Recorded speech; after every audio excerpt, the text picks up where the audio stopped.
Welcome to the Harz. It's a rugged and forested region in central Germany, known for its deep valleys and comparably beautiful landscape.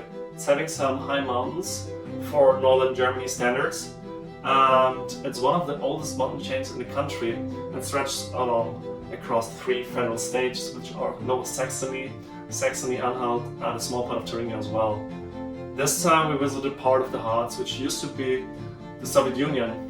And we could still see some traces of the Cold War, like old Soviet Union buildings and communication towers as well. Some trip before we went to the Brocken. The Brocken is the highest peak. It was a restricted military zone back then, and its old civilian towers still stand there as a quiet reminder.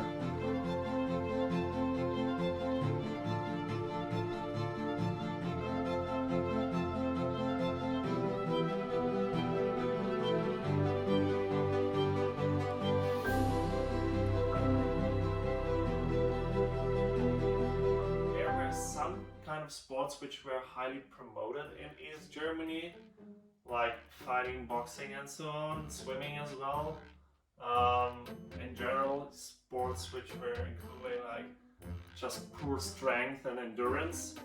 And for this reason, physical fitness was strongly promoted in East Germany. And to support this, there is this thing which is also, you can also find it in West Germany, but it's more prominent in East Germany, which are called Trimmlichtpfade, which is basically a fitness trail with exercise stations where, they were widely developed in parks and forests, as you can see there. These trails were built up to help people with endurance, strength, and flexibility there and there as well. And they remain a quite unique part of mostly East Germany.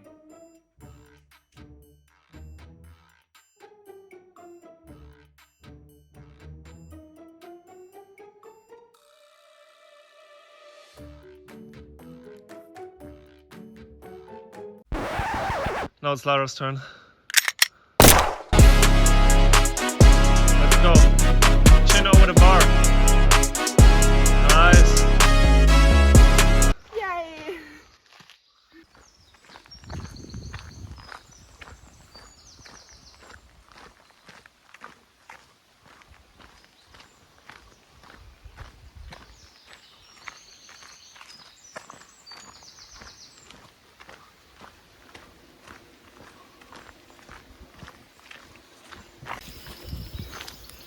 You probably won't hear it yet, but we hear some brass sound, some brass music. Let's check it out. You should be able to hear it now. We think it might be at the castle. We will be there later.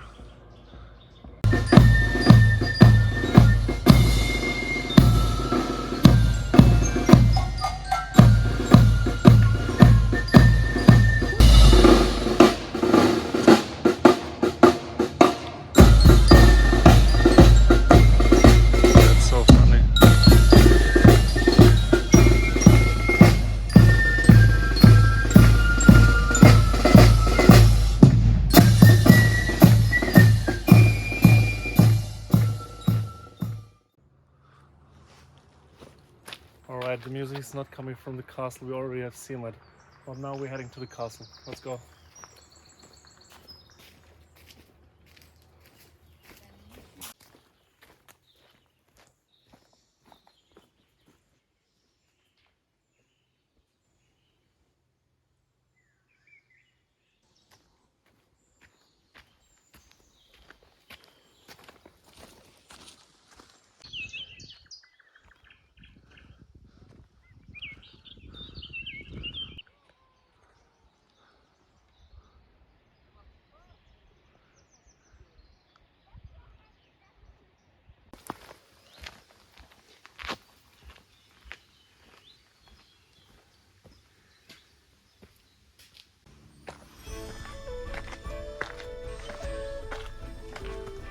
Many castles in the Harz date back to the 12th and 13th century. They were often built on hills or cliffs, quite obvious for defensive reasons, and some of them were expanded in the Renaissance or remodeled in the 19th century during the Romantic period. But later, due to some political changes, many castles fell into disuse or even became ruins. Today, luckily, they are protected historic sites and they're still reflecting the region's medieval and early modernism.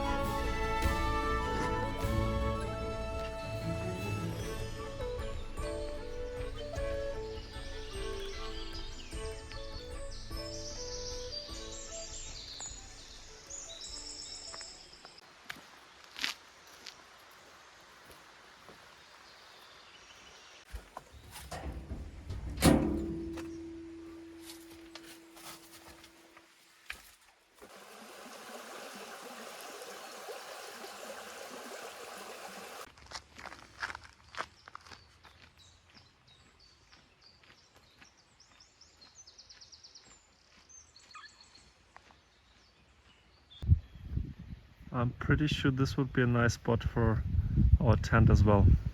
Unfortunately, we didn't bring a tent. It's time for our first break. We walked up the castle already, and we decided to stay here and watch the castle a bit and have a little snack. Hey!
So we wanted to hang out with the cows, so we decided to have our break there and sit on the ground. Only so the cows were leaving us, and here's a bench as well. Nice.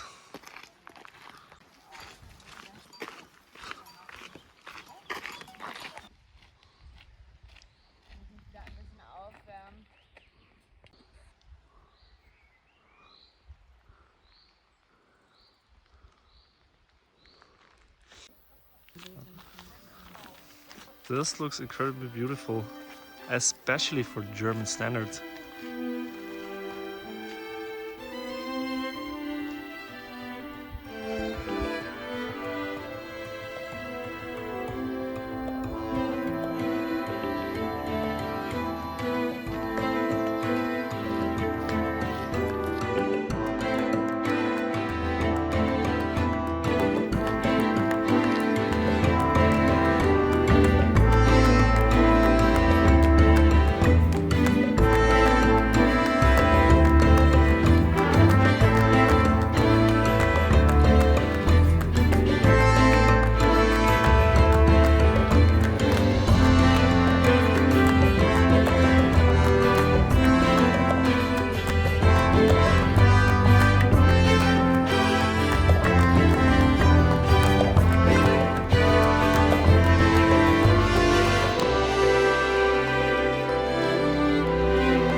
in 1646, this ironworks was established during the rule of Prince Frederick of Anhalt-Bamberg.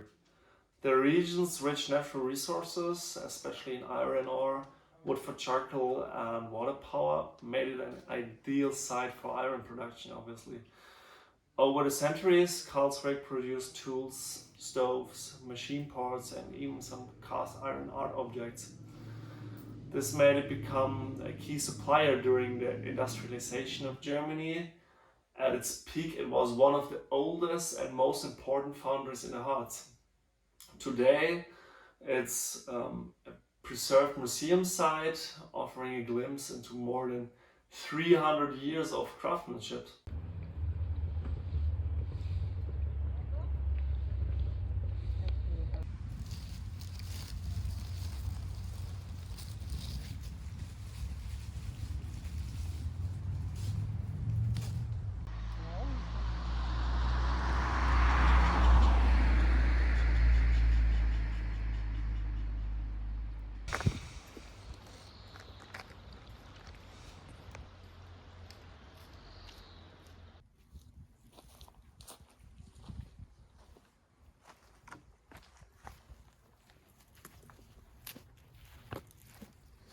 Nur mit mehr Vegetation.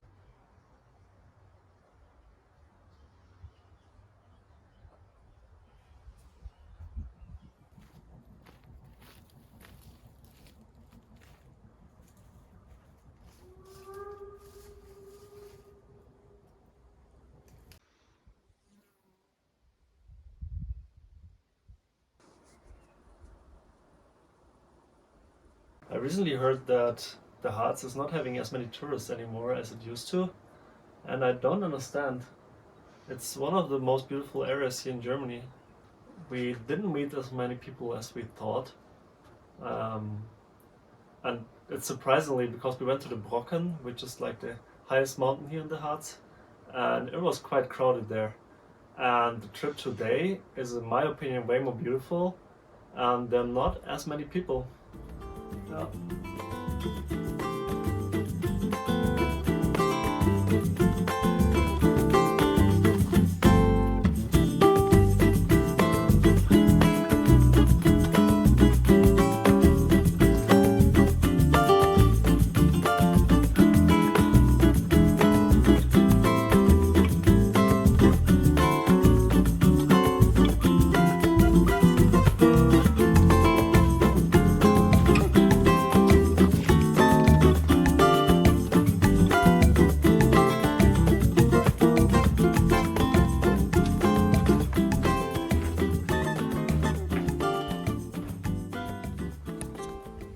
Alexis, but that's where we're heading to, the end of our hike.